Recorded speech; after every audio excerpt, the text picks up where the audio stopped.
बच्चों कल आप लोगों को मैंने फैराडे का फर्स्ट लॉ बताया था, जिसमें वेट ऑफ सब्सटेंस, जो कि इलेक्ट्रोलिसिस प्रोसेस आप करा रहे थे और कोई सब्सटेंस ब्रेक हो रहा था, तो वो सब्सटेंस का जो वेट प्रोड्यूस होने वाला है वो डिपेंड कर रहा था कि कितने टाइम के लिए कितना आप करंट वहां पर दे रहे हो। Amount of current and time की क्वांटिटी दोनों अगर आप ज्यादा दोगे, ज्यादा टाइम के लिए ज्यादा करंट आप प्रोड्यूस करोगे, तो ज्यादा से ज्यादा कैथोड और एनोड पर आपको ज्यादा से ज्यादा सब्सटेंस मिलेगा।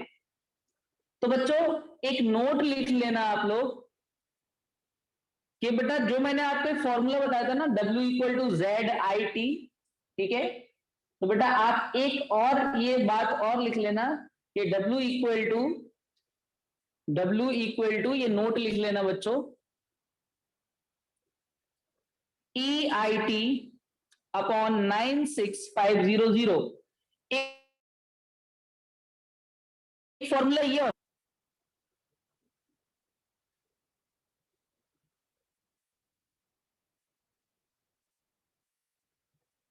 वेयर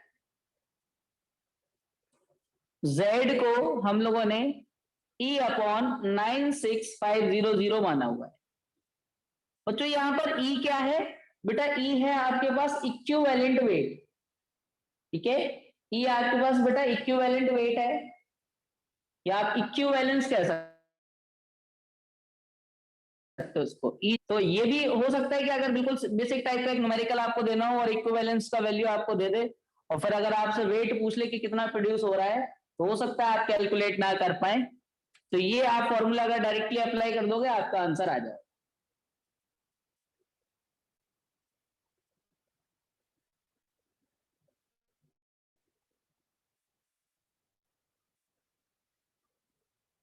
तो बच्चों सेकेंड लॉ की अगर बात की जाए, सेकेंड लॉ क्या कहता है?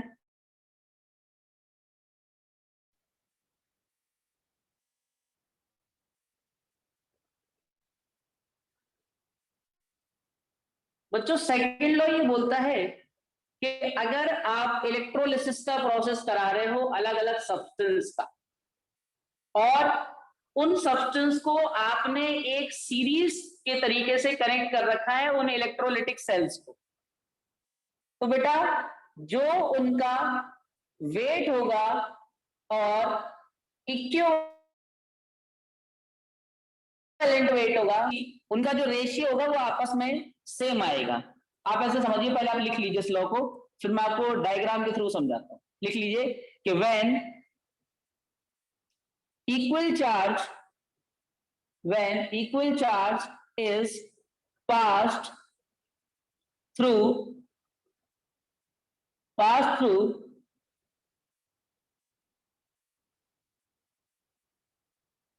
electrolytic cells,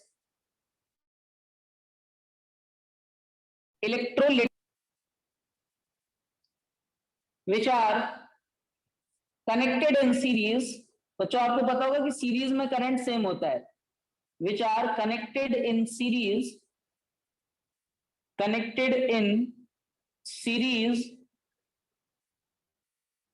then mass deposit at electrode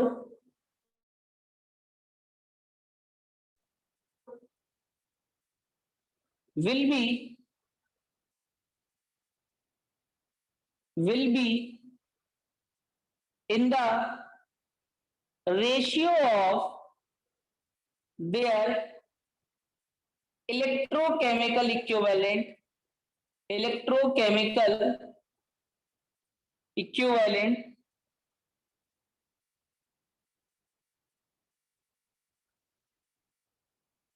electrochemical, or in the ratio of their equivalent mass। तो पहले आप इसको लिख लो, फिर मैं इसका एक डायग्राम भी बनाता हूं।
बच्चों देखो, जैसे मान लीजिए 3 इलेक्ट्रोलिटिक सेल बना रहा हूं, ठीक है।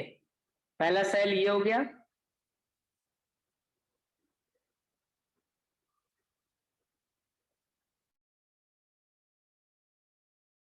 ठीक है। आपका ये हो गया एनोड, और ये हो गया कैथोड, ठीक है। दूसरा सेल आपका ये हो गया,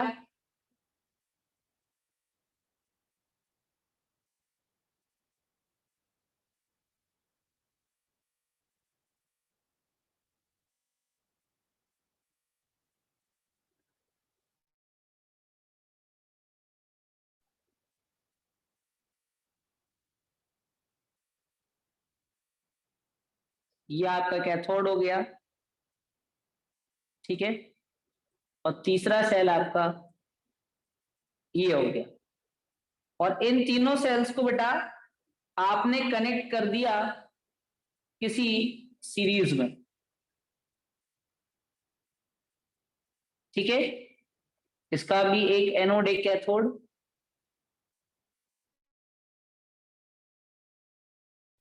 तो आपने इसको क्या किया, कनेक्ट कर दिया। जैसे आपने इसको कुछ ऐसे कनेक्ट कर दिया,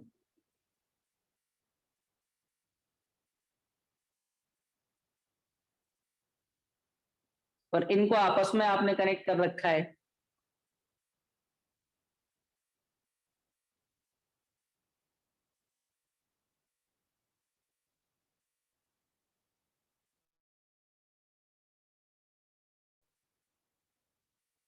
कुछ इस तरीके से आपने इनको सीरीज में कनेक्ट कर दिया।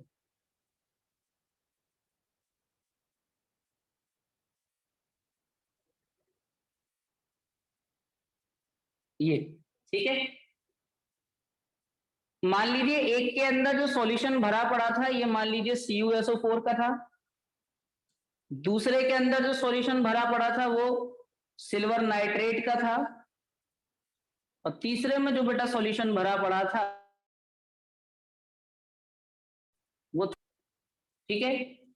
तो बेटा फैराडे लॉ ये बोलता है कि इनका वेट का, जैसे वेट ऑफ कॉपर और इसका इक्विवेलेंट वेट जो भी हमारे पास रहा हो, इसका जो रेशियो होगा, ये रेशियो जो डिपॉजिट हो रहा होगा किसी रॉड पर,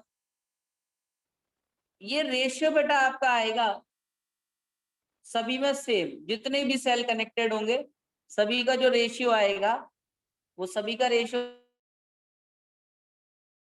आएगा सेम। आता हमारे पास सेकेंड लॉ ऑफ फैराडे ने, ठीक है। फैराडे का ये सेकेंड लॉ है।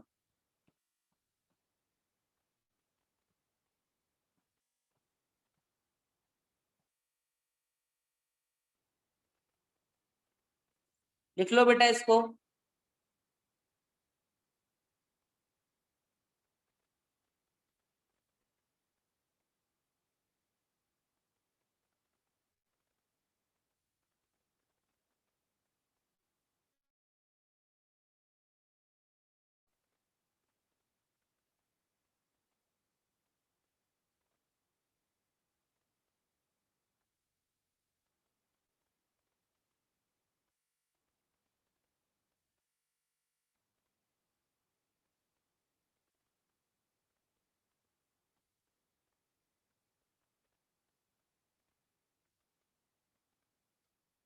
बच्चों बना लो तो इन्फॉर्म कर देना।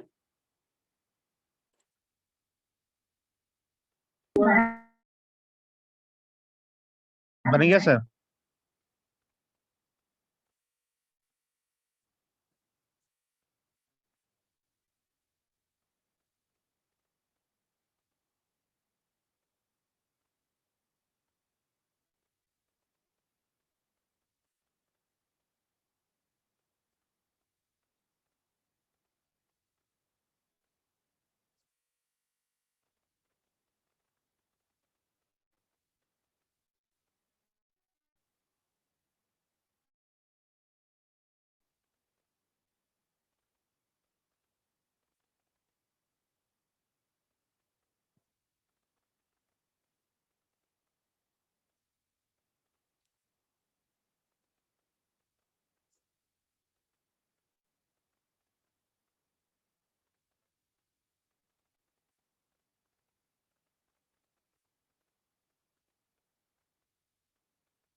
सर जो तीसरे कंटेनर में सर इलेक्ट्रोलाइटिक सेल में सर NaCl सर एक्वस नहीं है सर।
बच्चों बना लिया?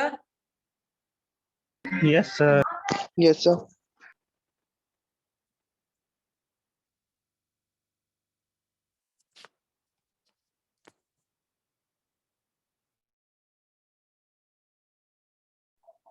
बच्चों एक नोट और लिख लेना।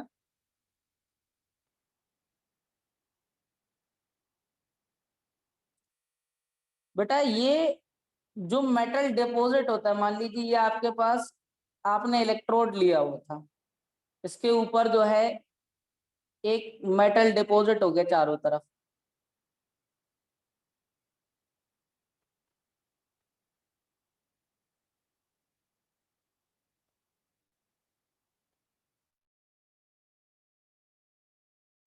तो है ये मेटल इस पर इस तरीके से ये डिपॉजिट हो गया चारों तरफ, ठीक है।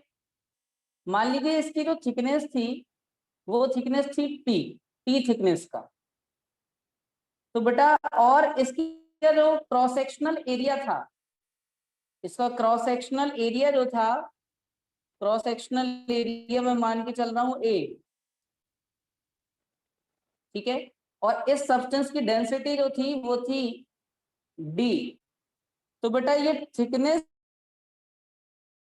निकालने का जो वो होता है EIT upon A into D into 96500। ये आपके पास बेटा थिकनेस का फॉर्मूला है। अगर आपसे डायरेक्टली थिकनेस पूछ ले कि कितना जो भी इलेक्ट्रोलिसिस करा रहे हो, सब्सटेंस ब्रेक होगा, on producing electricity, cathode anode पे भागेगा। तो किसी पर्टिकुलर कैथोड या एनोड पर ये जो सब्सटेंस कलेक्ट हो रहा है तो कितनी थिकनेस तक ये जम जाएगा, इस फॉर्मूले से अगर आपको इक्विवेलेंट करंट, टाइम, एरिया और डेंसिटी नोन हो तो आप ये निकाल सकते हो। तो इसको भी लिख लेना बच्चों।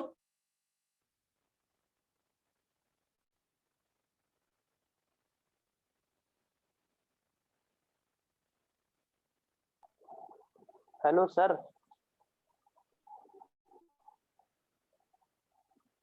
Hello sir.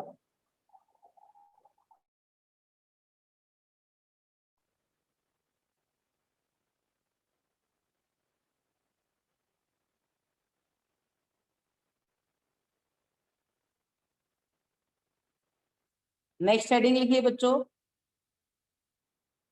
Electrolytic conductor.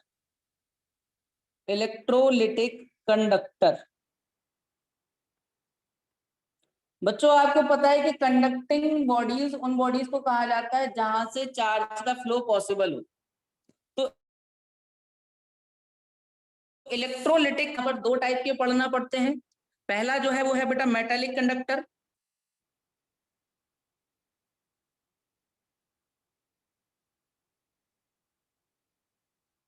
और दूसरा जो हमें पढ़ना है बेटा वो है इलेक्ट्रोलिटिक कंडक्टर। तो पहले तो आप बेटा मेटालिक कंडक्टर में ये कुछ पॉइंट्स लिख लेना, जैसे कि point number 1, flow of current. Flow of current अगर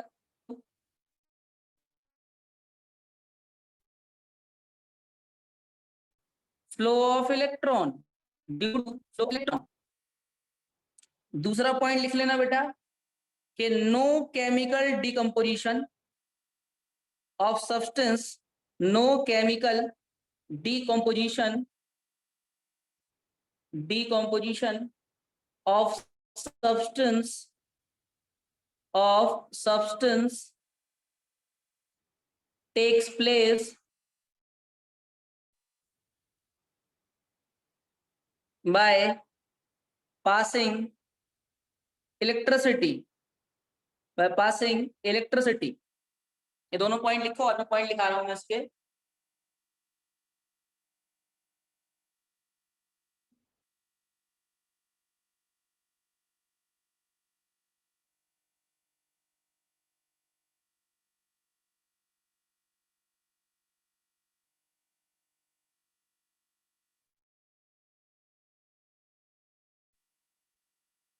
बच्चों नेक्स्ट पॉइंट लिख देना, resistance increases on increasing temperature. रेजिस्टेंस increases on increasing temperature। एक पॉइंट और लिख देना कि no transfer of mass, no transfer of mass. जो दूसरा आपके पास बेटा कंडक्टर है, इलेक्ट्रोलिटिक कंडक्टर, इसमें भी कुछ पॉइंट्स लिख देना।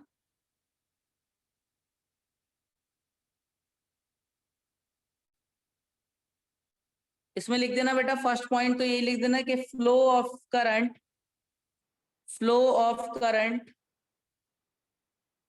occurs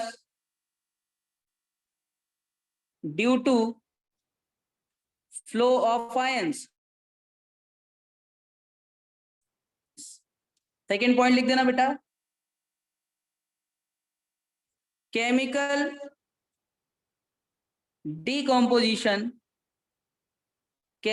decomposition of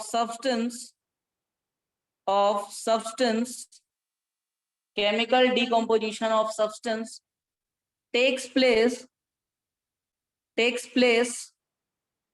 on passing electricity,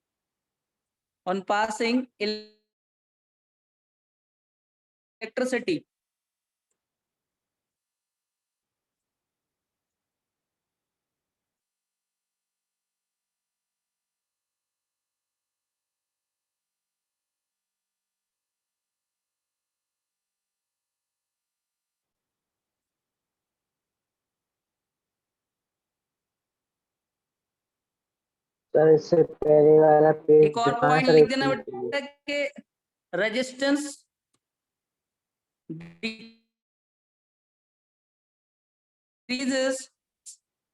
decreases on increasing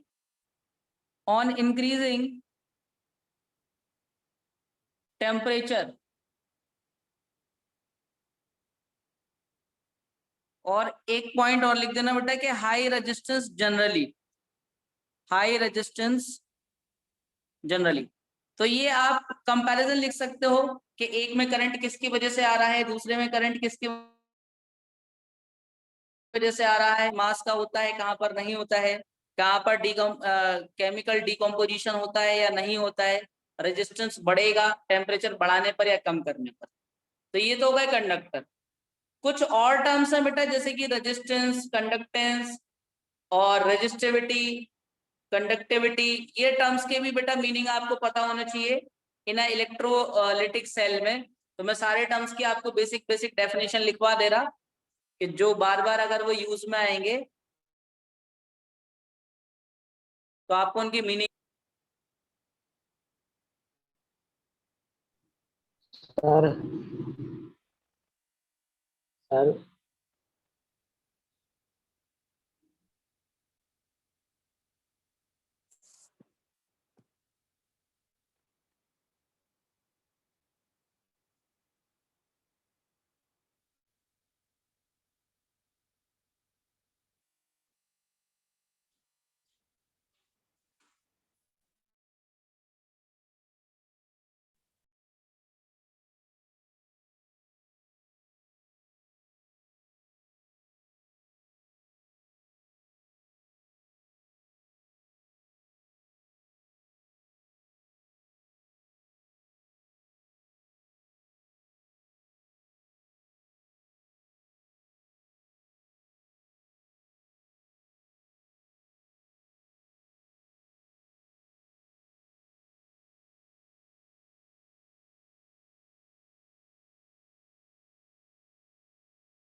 बच्चों नेक्स्ट हेडिंग लिखो।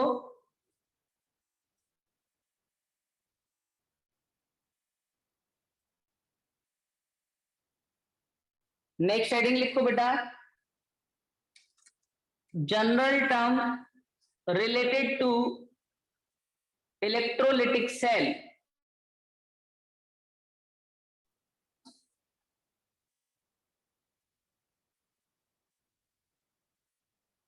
related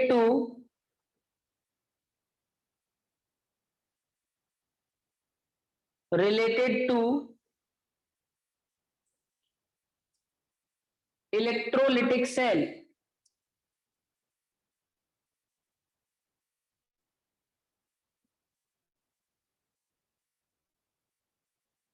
इलेक्ट्रोलिटिक सेल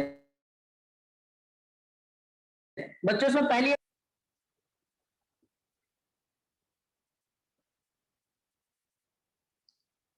रेजिस्टेंस, पहली हेडिंग लिखना बेटा रेजिस्टेंस। रेजिस्टेंस को बेटा आर से रिप्रेजेंट किया जाता है और इसका काम होता है करंट को रोकना। तो आप इसमें लिख सकते हो कि ऑब्स्टिकल provided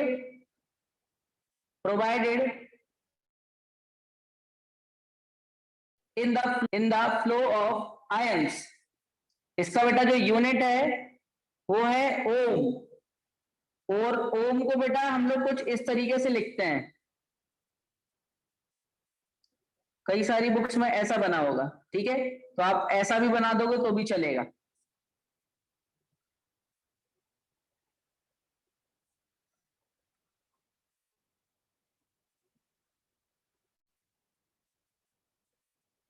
नेक्स्ट लिखना बेटा स्पेसिफिक रेजिस्टेंस और रेजिस्टिविटी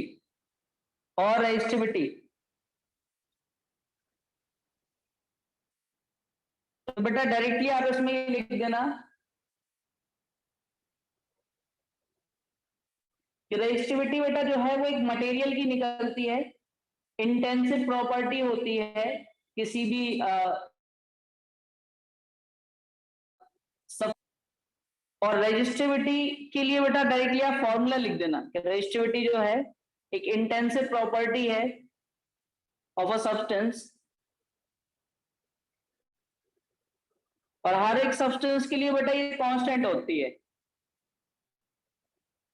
तो इसका आप फॉर्मूला लिख सकते हो rho equal to resistance into area per unit length. ये आपके पास बेटा रेजिस्टिविटी का फॉर्मूला। इसकी होती है ओम सेंटीमीटर या ओम मीटर, इसकी यूनिट बेटा जो होती है वो होती है ओम सेंटीमीटर और ओम मीटर।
बच्चों जो नेक्स्ट टर्म है दैट इज कंडक्टेंस। ये वर्ड भी बेटा यूज में आएगा, कंडक्टेंस रिप्रेजेंटेड बाय सी। और ये बेटा रेजिस्टेंस का रेसिप्रोकल होता है, reciprocal of resistance.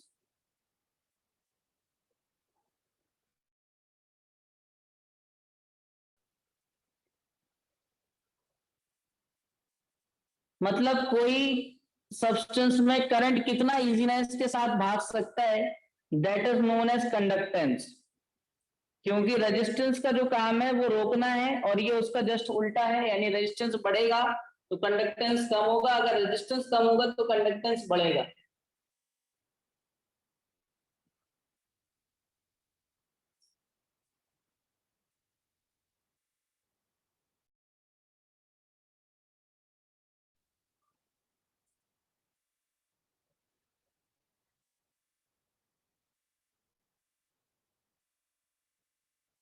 Next term बेटा आप लिख सकते हो स्पेसिफिक कंडक्टेंस, स्पेसिफिक कंडक्टेंस और कंडक्टिविटी। इसको बेटा कापा से रिप्रेजेंट किया जाता है, दिस इज कॉल्ड कापा, के नहीं, ठीक है। तो ये जो है बेटा ये होता है reciprocal of resistivity, it is reciprocal of resistivity, reciprocal of resistivity.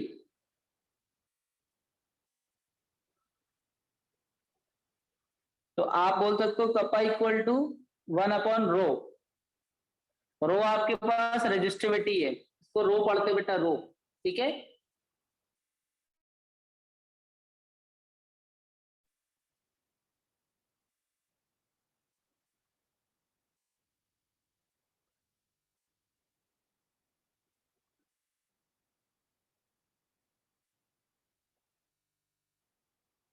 बच्चों बस इस वीक में और ये चलेगा चैप्टर, फिर फ्रॉम मंडे हम लोग नया चैप्टर स्टार्ट करेंगे, दैट इज केमिकल काइनेटिक्स। तो कई बच्चों के ऊपर से ये चैप्टर निकलने लगा, क्योंकि स्टार्टिंग में तो समझ आ रहा था पर कुछ बच्चों को क्लियर नहीं हो पाया, क्योंकि कुछ देखो बेटा,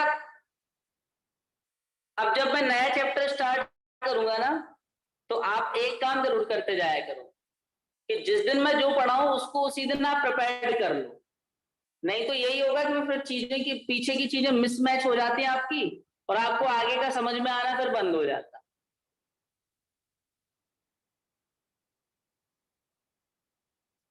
पर टेंशन मत लो, अभी मैं इस चैप्टर को एक बार और रिवाइज करवाऊं, क्लियर हो जाएगी और बहुत ही स्पीड में रिवाइज करवाऊंगा।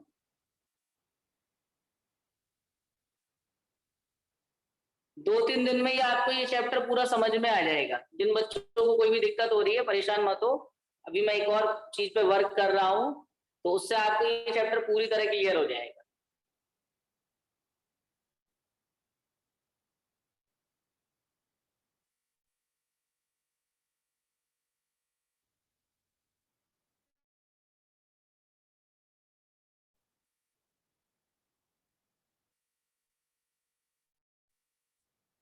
बच्चों जो नेक्स्ट टर्म है इसका वो है सेल कांस्टेंट। फिफ्थ नंबर पे आप लिख सकते हो सेल कांस्टेंट।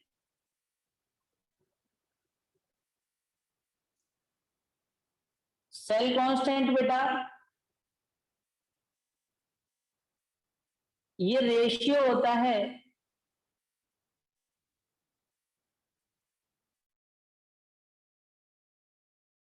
इलेक्ट्रॉन उसके एरिया का। सेल कांस्टेंट को बेटा जी से रिप्रेजेंट किया जाता है, तो हम डायरेक्टली अगर लिख दें कि G is equal to, definition नहीं लिख रहा हूं मैं, G is equal to length of electrode upon area of cross sectional area of electrode.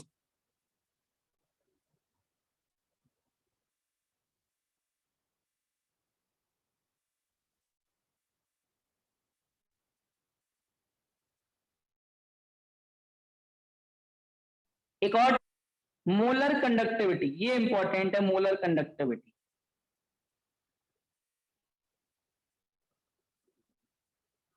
Molar conductivity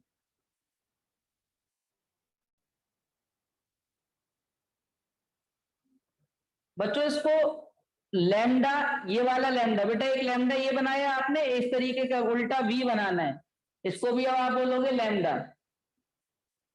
lambda ये बेटा एम मतलब है मोलर कंडक्टिविटी की बात रिप्रेजेंट करता है। जो बेटा जो लैम्डा होता है या मोलर कंडक्टिविटी होती है, ये आपके पास है conductivity of all the ions produced by 1 mole of